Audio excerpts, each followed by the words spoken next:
What is up, family? It's the boy, it's the Don, DJ Ramo, aka Omar Rodriguez, aka your heavy metal journalist. So today I want to do a video of my biggest Avenged Sevenfold moment that I've ever had in my life. I've always wanted to do a video like this on my channel, but it was just one of the biggest moments and also one of the saddest moments that ever happened in my life when, loving Avenged Sevenfold.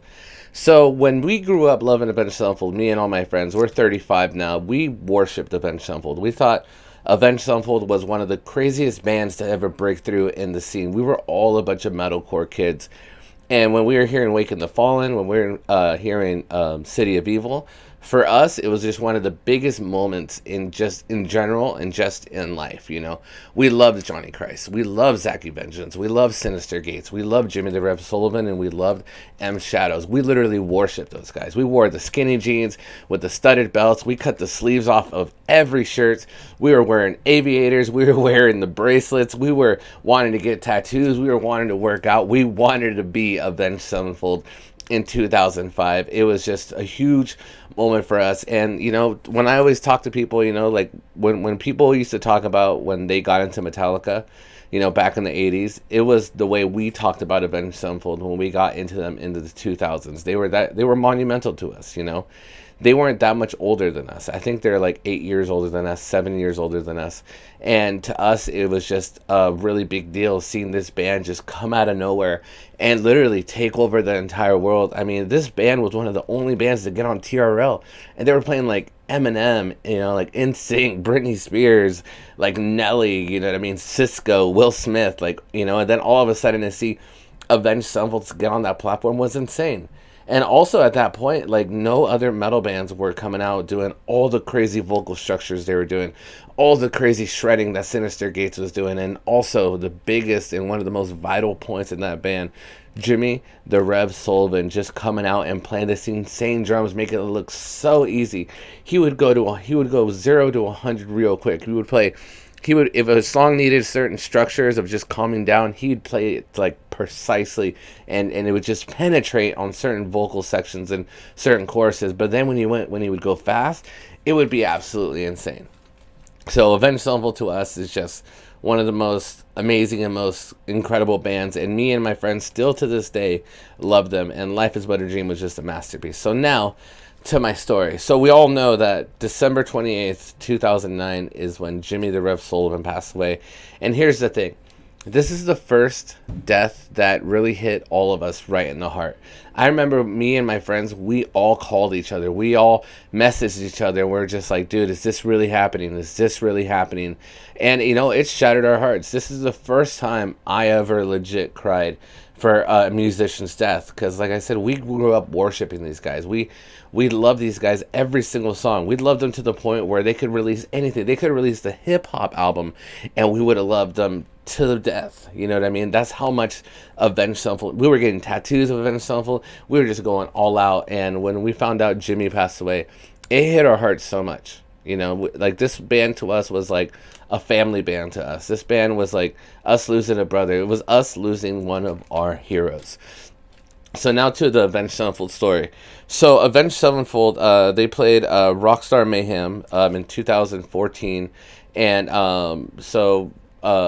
we knew that we all had to go. This was the first show that we went to after Jimmy the Rev passed away, and in 2010, it's when they released Nightmare, and they had Mike Portnoy coming in and helping out, and I know that this was like one of Jimmy the Rev Sullivan's last albums, so it was Rockstar Mayhem 2014, and me and my friends decided to make a banner to show our love and respect for Jimmy the Rev Sullivan. It was me, my friend Justin, my friend Russell, my friend David. We all decided to go to Rockstar Mayhem, and we're just like, Avenged Sevenfold's headline, we gotta go support, and we gotta make this banner and support. And I remember we made this huge banner, and I remember when we got in, there were so many diehard Avenged Sevenfold and Jimmy the Rev fans. I remember throughout that whole day, we had maybe 300 to 400 people take pictures of us holding this banner. And we were having people crying. We were having people hugging. We were having people just show so much support. Because, I mean, I was what, like 25 when that happened. I mean, when we were at Rockstar Mayhem. And, It was so insane and so beautiful to see how much support we were getting. And I remember it got so crazy to the point where security tried to take the banner from us because too many people were trying to take pictures of us.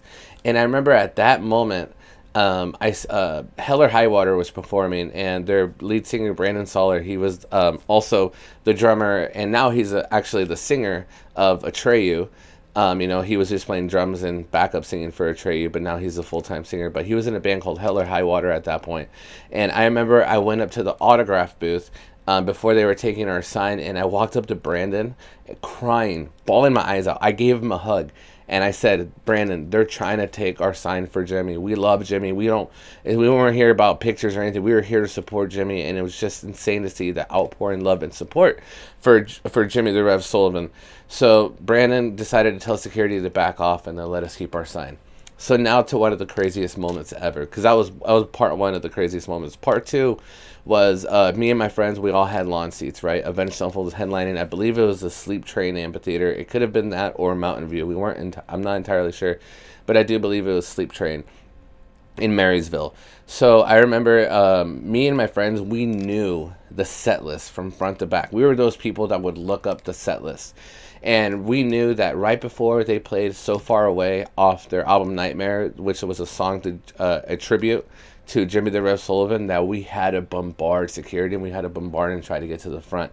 And I remember, I forget what song it was right before So Far Away, but I remember right before So Far Away came up, me and my friends like barred through security. We're getting tackled. We're hopping to the, because it goes from lawn seats, then it goes to box seats, and then it goes to the floor.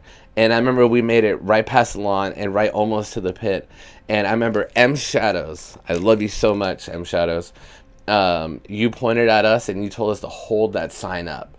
And I remember when you told us to hold that sign up, and it was right during the beginning. It was right before you started off the first lyrics. You told us to hold that sign up, and we held that sign up, and we had, I think, 10,000 people literally look at us and go, oh my God, like everybody's just cheering for us. And we did this all for Jimmy the Rev Sullivan.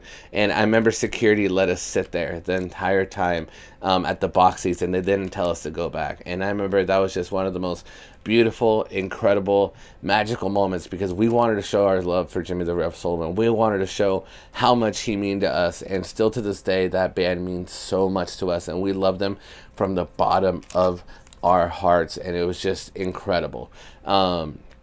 You know, we love Avenged Sevenfold, and we miss Jimmy with all of our hearts, you know, and we think that Brooks is doing an amazing job right now, you know, with the albums that he's been on, you know, and it's The Stage and Life is But a Dream. He's just being a magical madman. So, yeah, that is my Avenged Sevenfold story. I love him from the bottom of my heart.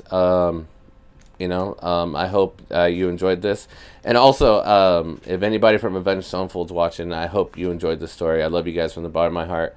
And I hope to interview you guys one of these days, because I want to talk to you, you know, get an interview from a perspective from a diehard fan like me, because I'd love to do it.